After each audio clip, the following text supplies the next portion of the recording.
Okay, so we're in Immersive Reader, and now we have our sentence that we had typed out, the dog ran. So the cool thing about this is we'll actually read. This is great for accommodations, for remediation, for those ESL students. I can actually click and it will read it. The dog ran. And I don't know if you guys heard that a little bit. Let me turn up the volume. I'll do it one more time. The dog ran. The dog ran. And so you can actually click voice settings. You can change it to female or to a male. You can change it to be a slow speed or a fast speed. One of the people we work with says I should be way over here with the rabbit because I talk so quickly, but you can do the dog ran, and then you can take it a step further. You can look at the text preferences. You can increase the size of the text. You can change the color or the font or the background and really make accommodations there. You can increase the spacing if you needed to. Right here, you can actually look at the grammar options, which is neat. You can turn on syllables. That's great for higher levels. And then you can even show the different labels. So I could turn on the nouns if we're doing a nouns lesson and verbs, and I could turn those toggles on, and I could talk about how the purple words are nouns and the red words are verbs. Then you can actually click on the words, and it will show you a visual of that. So this is a dog. Dog. And this is ran, and it shows you a visual of that. And then to take it even a step further, you can choose a language and you can translate. So I'm in Alabama. We have a really big Korean population, so I could actually translate the document. Sorry, I don't think I clicked to translate. So I could actually do the whole document into Korean, and then it will read it actually in Korean. And you can see that it still kept our parts of speech. So I know that this is dog. It's going to still show me a visual. So as the teacher, I don't speak Korean. I don't know. It's going to say the word in Korean and then in English. The dog. And then also show me that visual. So if ran and ran, and then it shows images of that so that the students can know. Then I can actually play the whole sentence if I wanted to. And then up here, you'll see actually I have the original version here, and then I have Korean here. So you can actually cut and paste, type in different letters to parents, different documents. You could actually have them read and record that, or you could just put them in a different language. And again, there's over like 400 different languages that you can convert it into, which is really, really neat feature that they've got going on here. You can show 5 lines at a time. And really make those accommodations. This is just a really neat way to play with the text and really get your readers what they need as far as making sure that they're comprehending, making sure that they're engaged and that it's meeting their needs. Again, and then I can click up here in Korean and click those and get that visual. That's just so, so important. We all know how important reading is. So I can close that out. And again, it just takes me back to my canvas here. So I'm going to make this a little bit smaller. I'm going to delete my little ladybugs. And I'm going to show you, now we've talked about the text tool. We have back and undo and redo. You guys know about that. Your page management here. And then down here across the floating toolbar, we have the closed captions, which are awesome. So I'm going to show you that. Right here, you can switch between presentation and preparation mode. If I click preparation mode, it's going to actually just take me into a larger screen. I'm not going to be able to edit as much. This is more of like presenter mode.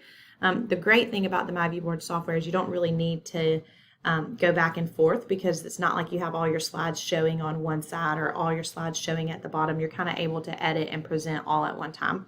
So if you accidentally click that and you don't know what's going on, you just click the tools again, and it'll take you back to that page where you could actually add pages, go back and forth, go to the browser, add a page, different things like that. So down here at the bottom, I really want to show you the closed captions. So if I click closed captions, I just click it, and as I start to talk, it's going to start showing you the closed captions across the front of the screen. So as I'm talking, everything I'm saying is being depicted. It's being translated into really good closed captions. It's crazy. I'm a really fast talker like we've discovered, and it is very, very accurate. So I could actually teach my whole lesson. I could go over common and proper nouns. I could use my highlighter. And as I'm doing all of these things, my closed captions are going to continue to scroll across the top of the screen. So I wanted to go back up to this feature right here as I'm doing the closed captions for you to see. This is back to that screen recording tool. So again, I can actually take a screenshot of something and you'll see it actually just took a screenshot of our whole canvas and now I have it there. So I could export that one, save that one thing to my Google Drive if I wanted to take a picture of it. I could delete it. Lots of options there. I can actually freestyle around it and it's going to take a picture of that. So you'll see now I have this image that I could use and manipulate. I could do that with just any shape. And then now I can actually open the screen recorder. So I'm going to click that screen recorder. It's going to come up with a faint gray box down here in the bottom. I know that my audio is being detected because I see a green line going up and down, which means my mic is being heard. If you're using a device that for some reason doesn't have a microphone, if you don't have a webcam, or if your laptop doesn't have a microphone that's working, we've had a lot of people have really great experience using their Apple AirPods or just any kind of wireless headset because those also have a built-in mic. So as long as the green line is moving, you're good to go. You can live stream by clicking here, or you can actually just begin to screen record here. So when I click that, it's going to give me the option to record in 2 different features. It's going to default to HD, and then I can click this. Let me pull it up a little bit. Then I can click this arrow right here. It's going to count me down 3, 2, 1, and everything that happens from here on out is going to be recorded. So if I wanted to talk about the Corvette, or if I wanted to talk about the cat's eyes, or come over here and reference that sailboat, I could do that. I could actually use this Windows toggle tool to go over to Windows. I could annotate on the screen here if I wanted to, and that's going to be captured.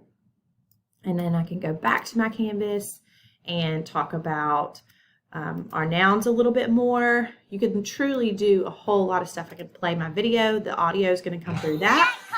And you can tell that up here at the top, all of my closed captions are still going on and it's all still being recorded. Down here at the bottom, I have that little gray faint box. You see the red lights flashing, which means it is recording. I have a pause and a stop. If I pause this video, there's not going to be any elapsed time, but you'll see now the red light is solid, which means nothing that I'm saying right now is going to be in my video. So if the principal comes over and is coming over the intercom, or if Johnny needs to check out, or if you need to stop and address a student in the back of the classroom, you can pause your video. You're not going to lose the whole thing, but then that part is not going to actually be recorded. Then I can click play again, and I could come over here and change my color, and I could highlight the cat's eyes or highlight its nose because that's a noun too. All kinds of things I could do here. And when I'm done, I'm going to click stop, and you're going to notice how quickly it converts into an MP4. I'm going to stop talking so you can hear it. Not going to make you guys watch the whole thing again, but you can see I can click through it. You hear the audio of the video. I'm going to pause it, but you'll see like it comes up with a snapshot of your MP4 file, lickety split, super quick. Then I can just click save right here, and it pulls up to my default Google Drive, but I can also save it to my PC. I could select where in my Google Drive I wanted it saved, and then down here I could actually name it. So then I click the check mark. It's going to go ahead and upload it. You'll see how quickly it does to the Google Drive. And then I can go and I can hop in my car. I can pull up the Google Drive app on my phone, and this video is going to be there. It is an incredible, incredible tool. And you'll see that all the closed captions were on that video as well. If I want to turn the closed captions off, I can just click the microphone right here, and now they're gone. So you'll see they're going to start to go away, and we don't see that scrolling across the top anymore. So that's one of my favorite features, is both the closed captions and the screen capture and screen recording feature. That's really, really awesome. A lot of times as teachers, we're trying to find a lot of different ways to meet a need, and a lot of times we have to go to a lot of different places to make that need be met.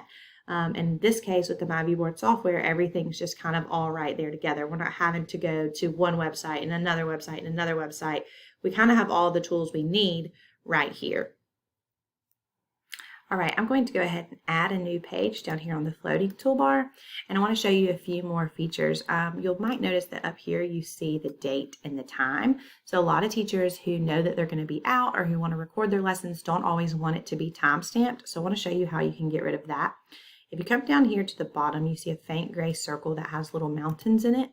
And if you click that, there's a lot of different options that you get. I will point out to you first the calendar and the timestamp date. If you look far over here, oops, sorry. If you look far over here to the right, you'll see a little calendar, and you can actually tap that, and you'll notice up here in the top that it's going away. So if I click it once, the timestamp and the date are there. If I click it again, it goes away. So that's one feature that I wanted to point out to you. You can also put the confidential logo over the top of your lesson if you wanted to do that. You could take that off. You could set a grid if you wanted to do that. If you're a math teacher, that might really appeal to you. So a few functions there. Now down here, you have a whole lot more functions. These are myViewboard backgrounds. That's kind of like that myViewboard clips that I was telling you about. These are things that myViewboard and ViewSonic have come up with for teachers to be able to use if they want to. You could actually do the note card. I'm going to ask you, do you want to apply it to all pages or just this page? If I apply it to just this page and I click out, you'll see that now I have a note card template in the background. I could change that by just going back down there to the mountains. And I could go back to a solid color if I wanted to by clicking the palette. I could actually do an image, or you could upload your own image. So if you wanted it to be your school logo or a classroom assignment or anything like that, you could actually make that be the background. If I wanted to do, you know, this flow chart, I can apply it here. And you'll see that, like we talked about earlier, a lot of these things are infinite. Oops, I'm sorry. I could click the infinite canvas tool, and you'll see that I could just pull it and drag and make that as much as I want it to be. I could zoom in and out, and you'll see if I zoom out, I can actually have that same anchor chart over and over again. I'm going to go back down and make it white again, and then continue to kind of show you some of the things. That's that myViewboard original content here. Lots of different features. There's actually a subject drop down here where you can actually narrow down your searches, but lots of cute, cool backgrounds that you can use for different things. So I could actually go to different grids, and I have lots of different grids to choose from. I could go to lines. This is great for lower elementary, for tracing, for writing spelling words, for narrative writing, opinion writing, you name it. There's lots of different graphic organizers that you can choose from, different worksheets. There's some really great things in here just for you to explore and drag and drop onto your canvas if you wanted to. Of course, those are tailored towards lower elementary. There's some sports pages. We've seen some teachers do some really cool things with content with these little pages and making them into games, neat things like that. You can save and you can export your different files. You can add custom backgrounds, lots of different things you can do with that. So that's just a little bit about the backgrounds that I wanted to show you. And the last thing I wanted to show you is just how you can save your lesson. So I'm going to go back to this page. If I wanted to save my lesson, I can go right here to the folder. Lots of different ways I can save it. I can export it. I can put it into my Google Drive, save it to my computer. I could download it. I could print this. But one of my favorites that I want to point out to you is this one right here. This is the QR code. So I can actually click that, and it says, would you like to share the current board using a QR code? If I click yes, it's actually going to convert this whole lesson into a QR code. You'll see it's uploading it. It's going to generate a QR code. I'm going to show you using my phone how I can actually get my phone. I can move this QR code. I could save it to my Google Drive, to my Google Classroom. I can take a picture of it, and you'll see that the lesson is actually going to pop up right here on my phone. So everything we did in the lesson is right here. You see the dog ran, you see that worksheet. So this is really cool. You can actually send this QR code through Remind 101 or whatever parent communication tool you use. Your parents could have the lesson and could have seen the lesson before your students ever even leave the classroom. So that is a really cool way to export your files, print them, save them to your Google Drive. You could actually open another file that you might have. So lots of really cool things to do with the myViewboard software. So we know that's a lot, but we hope that you learned a lot. Feel free to check out the YouTube channel for more specific videos and holler at us if you have any questions. Thanks, guys.